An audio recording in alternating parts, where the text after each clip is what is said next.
Hola, bienvenidos de vuelta. Hoy estamos con la doctora Sara. Muchas gracias por aceptar la invitación, doctora. El día de hoy vamos a conocer un poco de la trayectoria de la doctora Sara. Nos va a platicar acerca de sus anécdotas, de sus experiencias, de algunas ideas o pensamientos que ella tiene. Bueno, de nuevo reiteramos el agradecimiento y quisiera, si nos pudiera empezar a contar un poco acerca de su trayectoria académica, desde la parte que usted considere más relevante. Muy bien. Bueno, Toño, antes que nada, muchas gracias por invitarme a este espacio. Me parece como muy buena idea porque he visto los podcasts de otros compañeros y digo, bueno, sí, a veces no hay oportunidad para hablar un poco más acerca de cada uno de nosotros. Bueno, sobre mi trayectoria académica, yo pienso que puedo mencionar desde la licenciatura en química, ingresé a la Universidad de Guadalajara, a la licenciatura en química. Aquí estuve 4 años y posteriormente ingresé al doctorado en ciencias en química en la Universidad Autónoma del Estado de Morelos, en el Centro de Investigaciones Químicas que tienen ahí. Y posteriormente se abrió el espacio para poder empezar a trabajar aquí en la universidad, y a partir del 2006 ingresé aquí a la universidad. Fíjate que cuando yo terminé el doctorado tenía muchas ganas de hacer una estancia postdoctoral.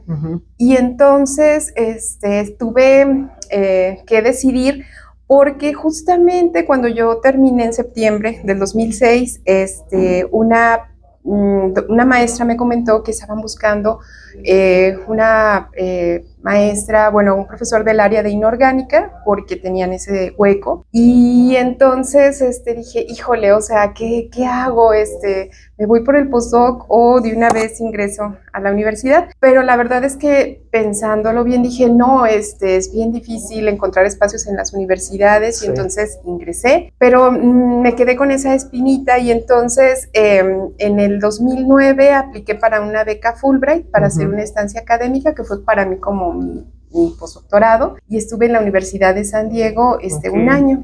Ok, bueno, es muy interesante. Dentro de su historia personal, ¿hubo alguna influencia de alguna persona? Bueno, no sé si sus padres también sean como del área académica, algún familiar cercano o algo así que le haya influenciado a usted a tomar esta vida como de investigación o incluso de la misma química. Sí. Bueno, pues mira, a mí, en mi familia no hay ningún antecedente relacionado al área de la química, pero desde la secundaria tuve maestros que me hicieron interesarme por la química. En particular, la maestra de la secundaria que tuve en secundaria fue la que despertó en mí el gusto por la química. Y bueno, era considerada como una maestra muy estricta y todo el mundo le tenía miedo, pero cuando entraba a la clase de química, no sé, como que para mí todo fluía como muy natural, y se me hacía, bueno, eso no era, me decían que era lo difícil, pero me sentía bastante cómoda en las clases de química. Y también en la prepa me encantaban las clases de química. Siempre, por ejemplo, en la prepa te dan una sección de química orgánica pequeñita. Sí. Y yo le decía al profe, oiga, pero ¿y cómo comprueban que las estructuras son de ese tipo? Porque bueno, nuestras idas al laboratorio eran muy escasas, ¿no? En las prepas luego los laboratorios son pequeños, y siempre de esa área quería conocer más. Y él me decía, no, pues es que si te interesa esa área, pues esa parte de la experimentación. Era un egresado de aquí de CUSEI, mi profesor de química en la prepa, pero era ingeniero químico, y me decía, no, pues si te interesa más conocer a profundidad, tendrías que buscar ya en la facultad más sobre... Ok, y dentro de este transcurso de que usted cursó pues la licenciatura y luego el doctorado, ¿ha notado, digamos, un avance en respecto a la calidad o incluso al tamaño de los proyectos que se han abarcado? Bueno, digo, cuando menos desde su área de expertise. Sí, fíjate que cuando yo estuve en la licenciatura en química me gustó mucho mi carrera. Sin embargo, el enfoque era muy diferente al que actualmente se tiene. Cuando yo estudié era más bien un enfoque de químico industrial. Ok. O sea, sí era licenciatura en química, pero era más enfocado hacia el área industrial. Por ejemplo, yo tuve materias como curtiduría, grasas y aceites. Órale. Así, y me gustaba porque el coordinador, se esforzaba por traer personas de la industria, expertos, que, por ejemplo, el que nos dio curtiduría tenía su empresa, Okay. y nos llevó a hacer 2 prácticas ahí para que viéramos. Y entonces sí estaba muy bien en esa parte. Pero cuando voy al doctorado, o sea, veo que pues todavía hay un mundo por descubrir y que tenía muchísimas cosas que no sabía. Entonces, pues el enfoque era de una química más fundamental, ¿verdad? Entonces, aquí en la universidad esa transformación en la licenciatura en química sí se ha dado, y ahora pues es una química muy equilibrada entre la orgánica, inorgánica, físico-química, analítica. Entonces yo creo que los químicos de ahorita salen muchísimo más preparados en esta parte fundamental. Y en cuanto a cómo usted iba desarrollándose como profesional, ¿cuál ha sido el desafío que más le ha costado? Digamos, puede ser un tema, un proyecto, algún artículo, el que más le haya causado así como de, bueno, voy a esforzarme mucho para hacerlo porque sé que está bastante complejo. Ay, pues fíjate que cuando yo salí de la licenciatura en química, me sentía muy segura en la parte de química orgánica, era como la área que sentía que más me gustaba. Y llegué al doctorado, entonces hice mi solicitud para química orgánica, pero ya empezando a tomar los cursos, me empezó a gustar mucho el área de inorgánica, pero era una área, en sí nueva para mí. Y entonces, la parte yo creo que más difícil en toda mi preparación fue los cursos del posgrado. Por ejemplo, llevé 3 cursos en el primer semestre: química inorgánica, química orgánica y química, pues simetría, teoría de grupos y un poco de química teórica. Sí. Y entonces, ahí fue pues mi coco, porque yo no había conocido ninguno de estos temas de la parte de simetría, teoría de grupos, y entonces ese fue el curso más pesado. Entonces, fue todo nuevo, fascinante, pero súper pesado. Y entonces allá tienen un sistema que tú tomas los cursos y el profesor te evalúa, pero el que cuenta es un examen final, como un examen departamental, que no lo aplica tu profesor de la clase, sino que bueno, en esa época, no sé, ahorita a lo mejor las cosas han cambiado ya, pero lo hacían otros profesores del área. Y entonces, ¿qué crees? Voy reprobando química inorgánica. ¡Híjoles! Y dije, bueno, me van a quitar la beca, pero con una materia podías continuar, pero si reprobabas otra, ya no. Entonces, todavía me faltaba conocer el resultado de la parte de química cuántica. Entonces yo dije, si repruebo la parte de química cuántica es porque esto no es para mí. Y ya, y pues, o sea, bien, aprendí, tuve una nueva experiencia. Entonces era como una señal divina. Dije, si repruebo el segundo curso, pues ya es que mi camino no es para acá. Y sorprendentemente lo pasé.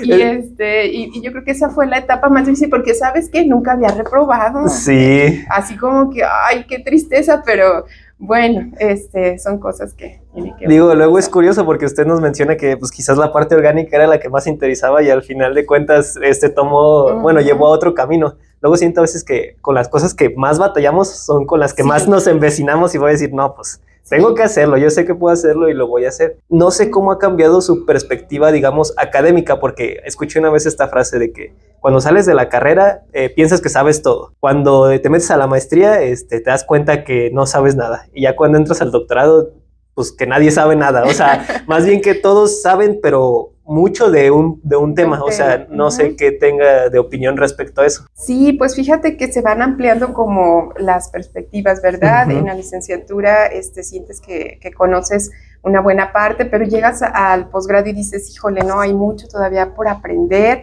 Y ahora más, o sea, dice, ahorita, por ejemplo, te vas especializando en una área, pero sabes que necesita luego de otras áreas y hay que pues estudiar por tu cuenta y encontrar la solución, pero siento que es divertido. Sí, es claro, bastante divertido. Y bueno, avanzando un poco hacia el futuro, ¿usted tiene algún como proyecto que sea como su sueño de lograr, digo, cuando menos dentro de su área, algún diseño que todavía no ha hecho y que quisiera hacer?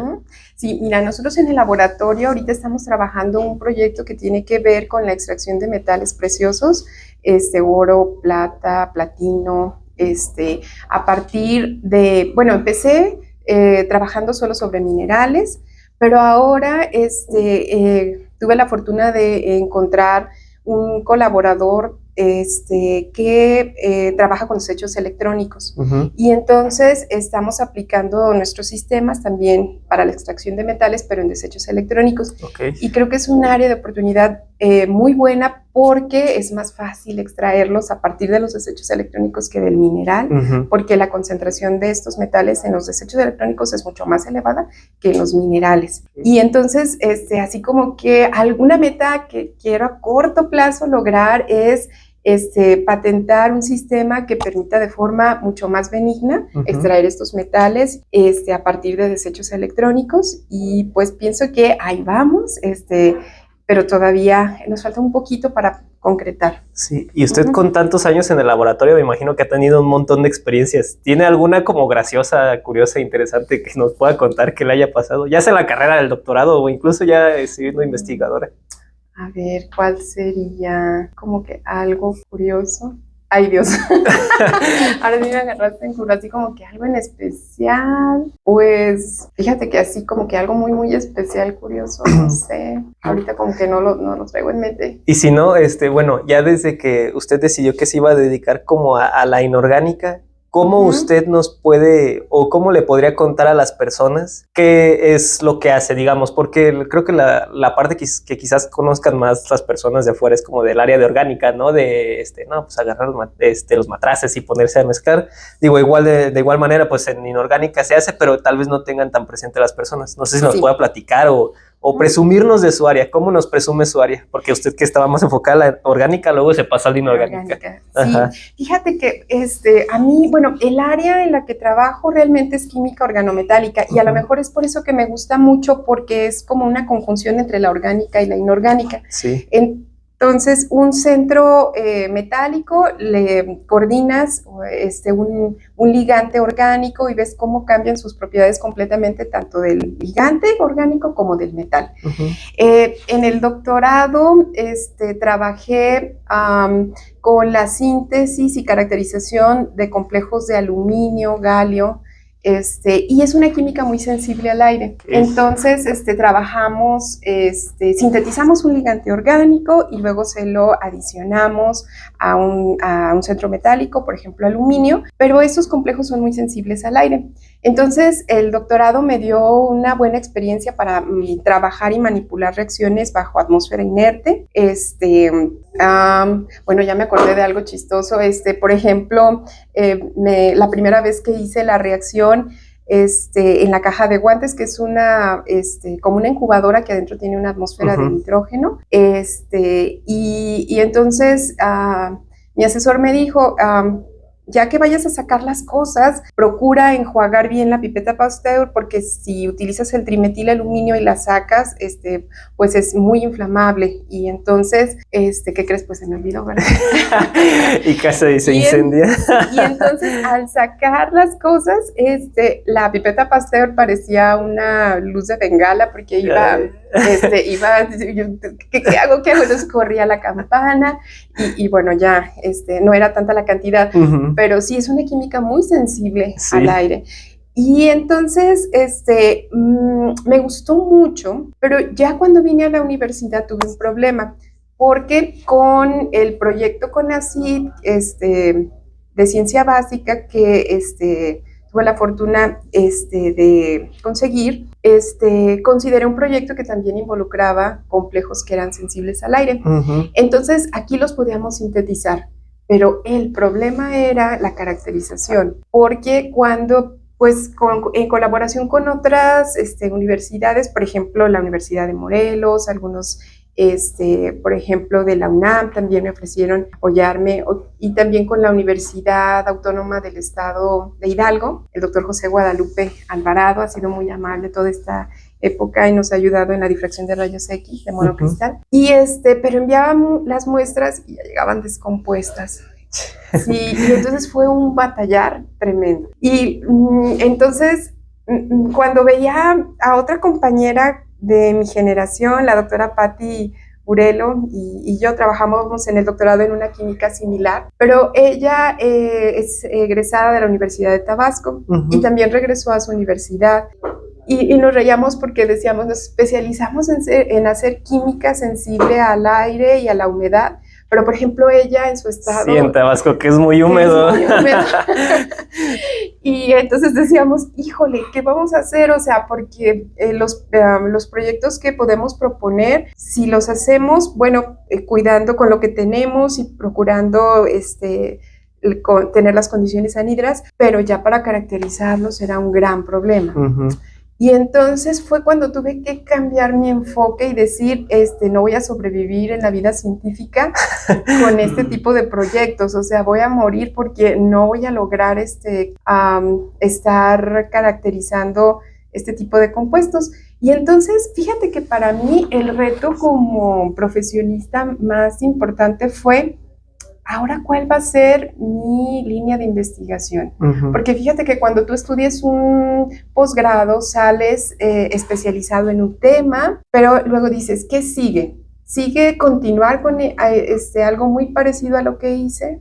Que sería como una extensión de lo que hice en el doctorado, o me aventuro a otra área, ¿verdad? Y entonces yo traía toda esa bruma en mi cabeza porque decía, ¿hacia dónde debo de moverme? ¿Qué me llama la atención? ¿Qué debo de, en qué punto puedo encontrar otra pasión para algo que realmente quieren investigar? Pero pues luego en la vida se te van presentando las cosas y fíjate que era bien curioso porque al departamento de química, ahí con el secretario del departamento, seguido llegaban personas a preguntar que quién les podía dar asesoría con la extracción de metales en sus tierras. Por ejemplo, llegaban personas del área de Bolaños, que es la parte norte de Jalisco, y entonces decían que sabían que su tierra tenía, por ejemplo, oro y plata, pero cuando lo aplicaban el método tradicional con cianuro, el problema era que podían extraer poco oro y poca plata porque la tierra tenía un alto contenido de manganeso. Okay. Entonces el proceso de cianuración se complica porque el cianuro es muy afín también, por ejemplo, al manganeso. Y entonces no tenían una buena eficiencia, además pues eran microempresas y entonces tenían como mucho temor con los protocolos del cianuro, ¿verdad? Porque desde la manipulación, el proceso, claro, y luego los residuos. Y entonces era... constantemente llegaban al departamento y el secretario decía, pues ¿quién trabaja con metales? Pues vaya ya al módulo D, en esa época estábamos en el módulo D, decían vaya al módulo D y yo creo que ahí le van a preguntar. Entonces llegaban y yo decía, ay, discúlpeme, pero o sea, sé lo muy básico, la reacción básica del proceso de cianuración, pero no sé nada más. Ah, pues bueno, gracias. Les pedía su contacto, pero no llegaba a poder darles algo más.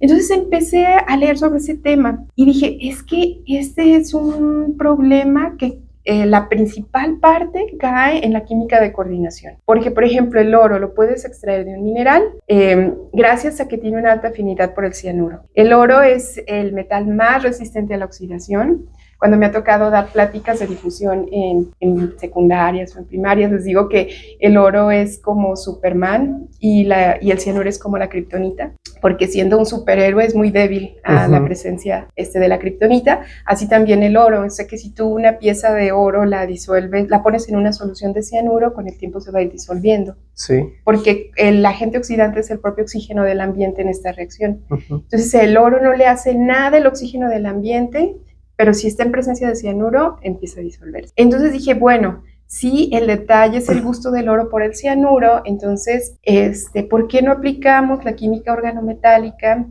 o ligantes orgánicos que también sean muy afines al oro para que hagan este proceso, pero que no sea tóxico y no sea riesgoso para las personas que no manipulan. Sí. Entonces ahí empecé a leer y a leer y a leer, y al siguiente año metí un proyecto con ACID y bueno, afortunadamente no lo otorgaron y con eso fue que empezamos a desarrollarlo. Pero pues sí te puedo decir que pasé por todas las etapas, porque por ejemplo, la primera vez que presenté mis resultados de este proyecto en un foro en Guanajuato, o sea, me hicieron muchas preguntas que yo decía, híjole, la verdad es que todavía no tengo la respuesta, sí. Y así como que me sentí apaleada, pero bueno, dije, no, es que está bien, debo de aprender más. Y la verdad fue una química que no desarrollé ni en la estancia en San Diego, ni en mi doctorado, sino que fue algo que junto con mis estudiantes de posgrado fuimos aprendiendo. Sí, bueno, y ya que nos menciona esto de que, pues, que la tundieron cuando iba a presentar, ¿cómo usted lidia con la frustración? Porque muchas veces en el mundo científico, o sea, no es que los otros científicos nos quieran tirar algo, pero sí de naturaleza curiosa te preguntan esto, te preguntan lo otro, y a veces uno no sabe, o a veces uno tiene que superar barreras de conocimiento para lograr entender lo que está pasando. ¿Cómo usted lidia con ese proceso? Sí, pues fíjate que es un proceso de maduración que la vas adquiriendo poco a poco desde el doctorado, desde el posgrado, cuando te van cuestionando, cuando te van diciendo alguna pregunta que no la traías en mente, y entonces poco a poco vas tomando, bueno, yo lo he ido asimilando como no algo personal, sino como algo que me va a ayudar a enriquecer. Por ejemplo, cuando te llega la revisión de un artículo y sin piedad te dicen todas las cosas que deberías de haber considerado o todos los huecos que tiene, entonces pues simplemente ese día lo leo y me doy una pausa mental y ya cuando me siento al día siguiente con más fuerza, lo retomo y ya Pero es un proceso donde tú tienes que ver que es una crítica constructiva. Y la verdad es que a mí, por ejemplo, esta parte de los artículos luego me ha gustado porque es mucha la retroalimentación que puedes tomar luego de las preguntas o de las críticas. Sí. Entonces, pues sí, no es sencillo, pero poco a poco no te lo vas tomando personal. Sí, sino como más profesionalmente. Ajá, sí. Y respecto como a su familia o a las personas que lo rodean, ¿qué opinan o qué le preguntan, qué le comentan acerca de que usted es investigadora? Sí, pues mira, también fue un caso interesante porque cuando yo estaba estudiando el posgrado, luego me decían mis hermanos, no, tú por no trabajar, ¿verdad? Y es que sí, yo creo que a lo mejor algunos ha escuchado esa parte, bien simpáticos me decían, no, es que tú quieres prolongar lo de ser estudiante. Sí. Y más en mi época, porque ahorita ya es súper común, gracias a Dios, que las personas tengan acceso a un posgrado. Conmigo ya empezaba a ser común porque ya había becas con ACID y entonces, bueno, si no hubiera habido beca, pues no hubiera estudiado. Pero así, mis papás, claro que no, ellos siempre me apoyaron, pero luego los hermanos que somos más sinceros. Sí, más carrilla, sí. Y pues ya después ellos, o sea, pues te ven que te gusta, que es algo con lo que no dices, ay, tengo que hacerlo, sino que te ven cómoda haciéndolo. Entonces, sí, me han apoyado. Y luego, por ejemplo, en muchas etapas he sentido afortunadamente su apoyo, como recuerdo cuando estaba un poco presionada porque estaba esperando el resultado de ciencia básica para ver si me apoyaban en el proyecto de oro. Entonces me decía una de mis hermanas, ¿y qué tienes? Le digo, ay, es que todavía, no sé, dependo mucho de si me pueden apoyar con ese proyecto, ¿no? Y ya le platiqué de qué era, del oro y bla, bla, bla. Y llega al día siguiente, bien curiosita, y me da una bolsa con pedacera de oro, porque luego ya ves que las mujeres acumulamos que, ay, se me quedó un anillo sin su par, o se me rompió, y entonces me dice, mira, no te apures, puedes empezar con esto. No, pues sí. Y ya de hecho eso me sirvió porque después hicimos una práctica en el laboratorio para los chicos de licenciatura, que era con el primer sistema que nos funcionó sobre la extracción del oro, era a partir de joyas, de pedacitos de joya. Que bueno, el oro es caro, pero es un metal común que podemos en casa encontrar ahí un pedacito olvidado en las curiosidades.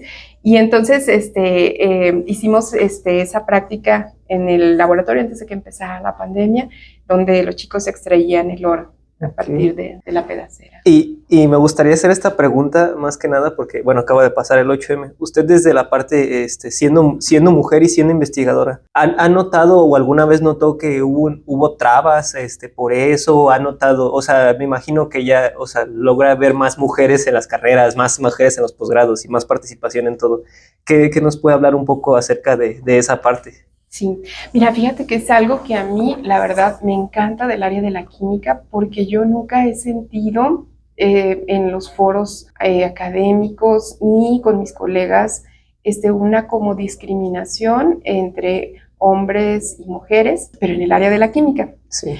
Porque, por ejemplo, una vez me tocó ir a un foro de metalurgia y ahí sí lo sentí. Haz de cuenta que eran puros ingenieros metalúrgicos y entonces sentía que mi opinión era de que, o sea, cuando ves que dice, ay, usted no sabe, o sea, nunca me había sentido así. Sí. Pero en química, no. En el área de la química no, ni desde la licenciatura, el posgrado, ni aquí he sentido como, he sentido como rezagada o que me quieren, o hacer menos. Pero la verdad, sí me tocó esa experiencia y dije, híjole, no sé, entonces sí somos afortunados más en estas áreas básicas, como de un poquito más de aceptación, o sea, de sentirnos cómodos. Ok, oh, qué bueno que él tuvo, o sea, que tuvo esta experiencia agradable, digo, durante su trayectoria. Hace ratito nos mencionó que fue a San Diego, a Estados Unidos. ¿Cómo es o cuál notó que fue la diferencia de estar, o sea, por ejemplo, aquí en México o allá en Estados Unidos, o se ha presentado en otros países, en algún congreso o lo que sea? Sí, pues fíjate que en la estancia que estuve en San Diego fue muy grata. El profesor que me recibió tenía un grupo de trabajo muy bueno, los compañeros muy agradables y pues es que lo que más disfrutas es que puedes tener los equipos disponibles. Sí, claro. Ay, esa parte es la que, pues a uno le encanta, o sea, tienes una idea, están las materias primas para hacerlo, para analizar, entonces sí, esa parte es la que sí se extraña, ¿verdad? Sí. O por ejemplo, ellos se me hacían bien curiosos porque muchas reacciones en escala pequeña las hacían en viales y luego los tiraban. Y yo quería recogerlos porque todavía sirven una lavada. Aquí los lavamos hasta que se rompen. Y entonces, así como que había cosas que no, pues no lo decía porque no iba a estar comentando, pero yo veía cosas así y yo decía, ¿cómo? ¿Cómo es posible uno aquí batallando? Y ahorita, recordando un poco que mencionó acerca de las personas que venían aquí a buscar a los laboratorios, pues luego los científicos pues nos caracterizamos por utilizar el método científico. ¿Cree que hay alguna otra manera de adquirir conocimiento? O sea, de manera empírica, por ejemplo, ellos que veían en sus campos o no sé, lo que sea, ¿ha notado así como que hay otras formas de adquirir conocimiento quizás? Sí, yo pienso que mucho tiene que ver, que por ejemplo, muchas cosas las puedes encontrar en el laboratorio, pero luego ya la química la ves aplicada en situaciones reales. Por ejemplo, ellos me decían, es que nos han dicho que es porque nuestra Tierra tiene mucho manganeso. Entonces, viendo, por ejemplo, las constantes de formación de complejos entre el cianuro y los diferentes metales, por ejemplo, los de la primera serie de transición, pues son constantes muy altas, entonces hay una alta afinidad. Entonces, lo que ves así como la química en la vida diaria, dices, pues es cierto, todo lo que te rodea, luego lo ves analizado en el fundamento. Sí. ¿Y cree usted que todos tengan como un alma de científico? ¿Cree que todos puedan ser científicos o no? Pues yo pienso que más bien el que quiere, el que tenga la inquietud. Yo pienso que todos tenemos la capacidad, pero a lo mejor no es esas ganas. Porque pues sí tienes que pagar un precio alto, ¿verdad? Sí.